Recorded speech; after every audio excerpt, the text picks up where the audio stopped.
So why am I a 40-year-old single mother at that and I don't have an emergency fund? It's not because of lack of trying. It's not because I don't believe in emergency funds. I have tried. I have set out those goals to build up that emergency fund, but I continue to fail.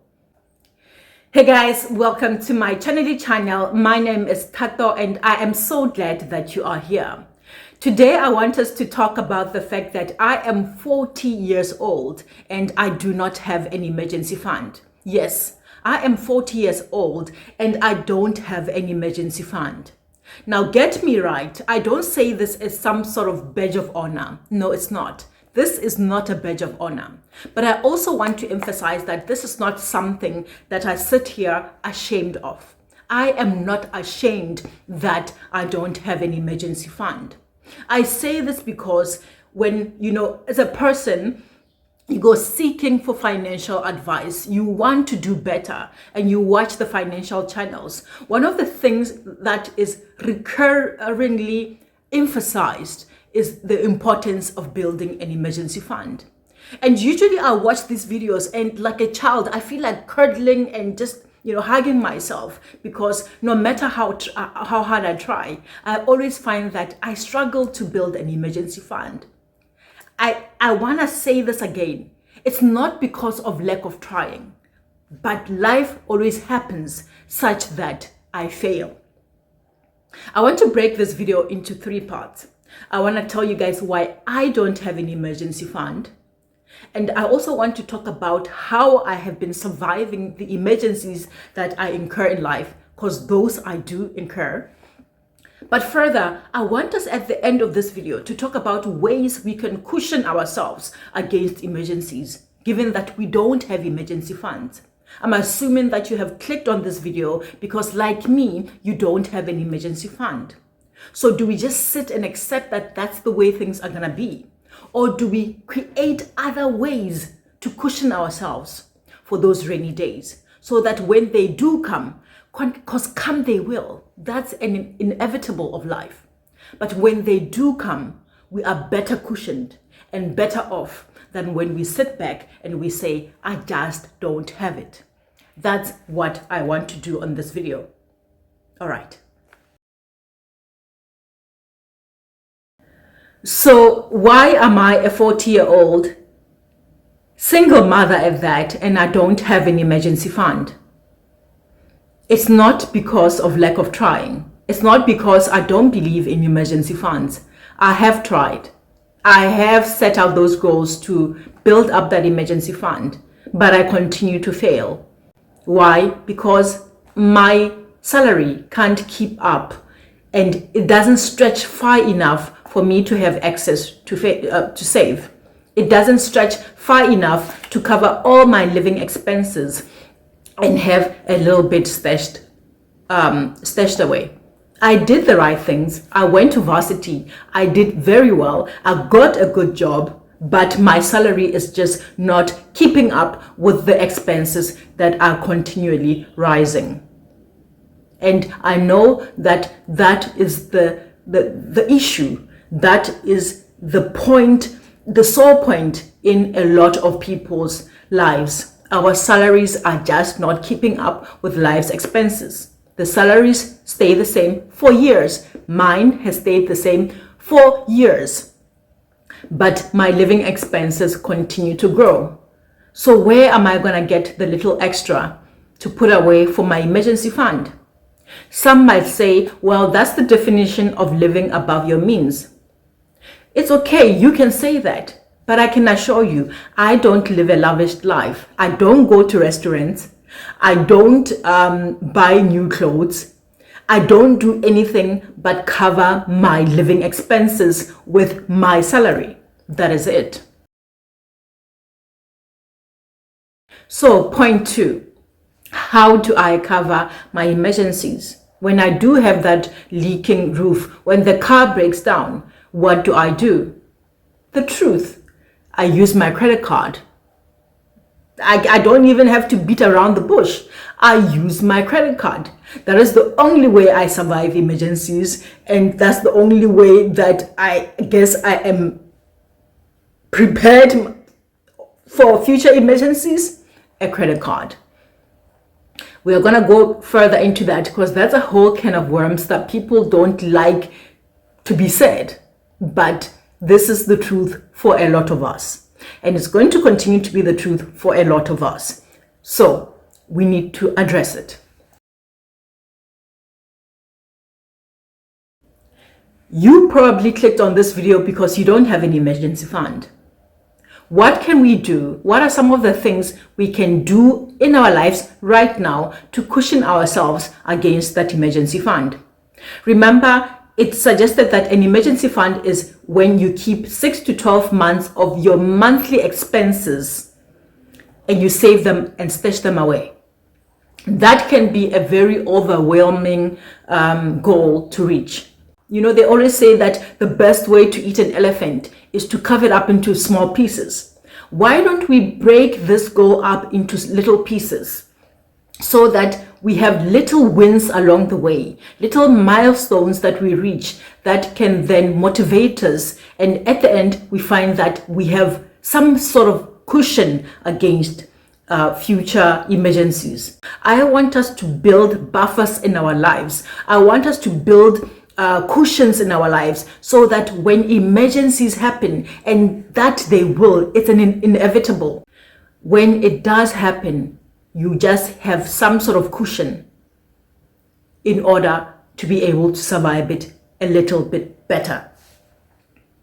So what are some of the ways that I suggest that we do in order to cushion ourselves against future emergencies? Number one, you need to have a good credit card management system. I told you guys that I survive my emergencies using a credit card. But one, I have to have a credit card, and two, that credit card needs to have some funds. You cannot not have savings and have your credit card used up. People paint credit cards as this bad thing. I don't think credit cards are a bad thing. I have credit cards, but I don't use my credit cards just as a way of getting each and every single thing out there that I need. If you do not have a good relationship with credit cards, then that's another pit hole that you are making yourself fall into. You don't have an emergency fund. Your credit card is used up. What are you going to do when there's an emergency? So that's my advice to you. If you don't have an emergency fund, you better make sure that you also, your credit card is in good standing. You better make sure that your credit card is sitting there and is there as a form of an emergency fund. It's what you're going to tap into when you have the emergencies.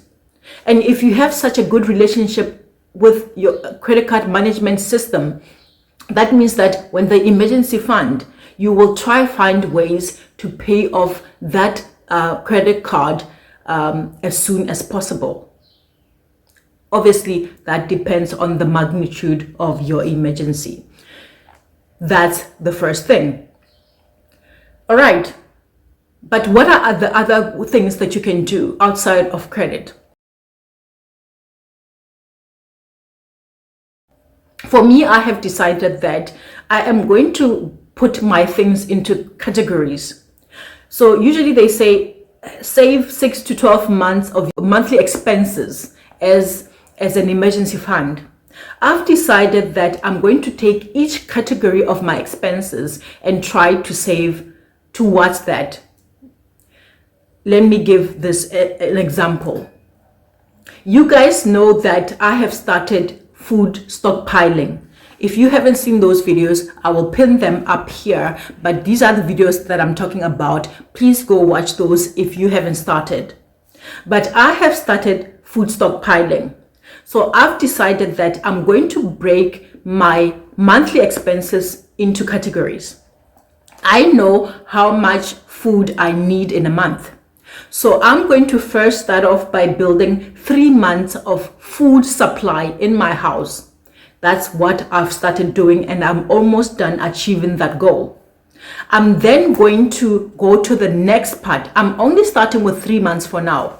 I'm going to have 3 months of food supply, and then I'm going to say, okay, how much do I use on electricity every month? Say I use 1,000, right? I want, after getting 3 months of food supply, I'm going to then save 3 months worth of electricity. 3 months worth of electricity. And that's going to be my electricity stash. Again, there is this confidence and this push that propels you further when you achieve goals. By breaking my goals into such little sections that I can achieve and win quickly, that will make me motivated to keep going. So imagine if you have 3 months worth of food stock piled, 3 months of electricity money saved. And then after that, you move to the next section. You say, I want to have 3 months of my water, utilities, sewage, rates and levies saved. That's 3 sections of your life that are taken care of.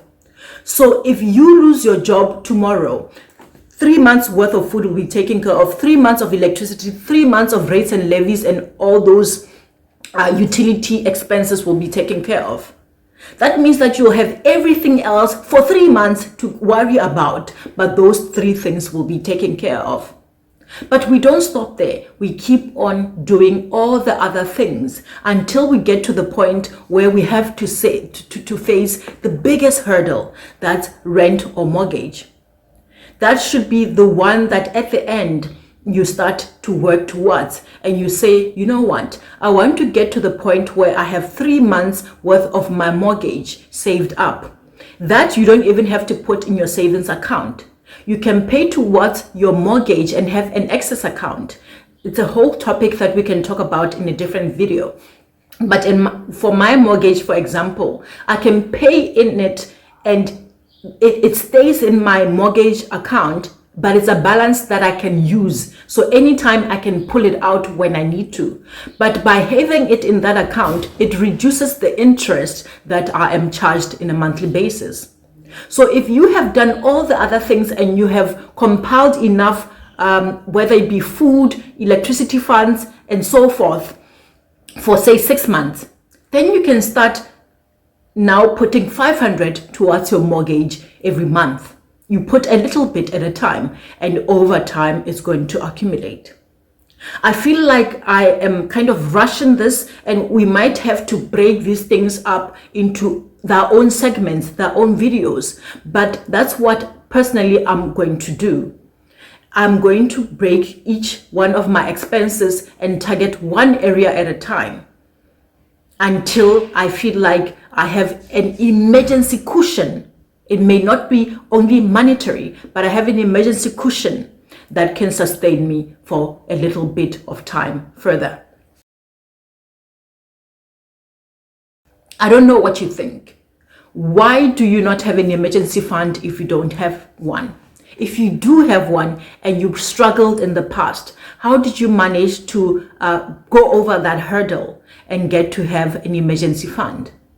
But on the last point I gave on what we can do to cushion ourselves against the emergency funds, have I missed anything? Do you have an input?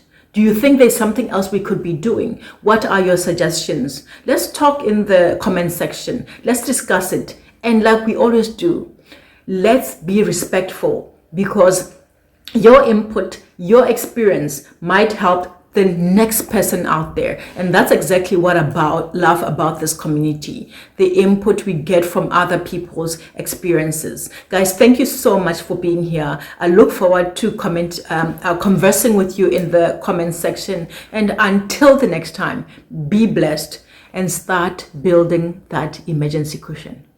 See you next time.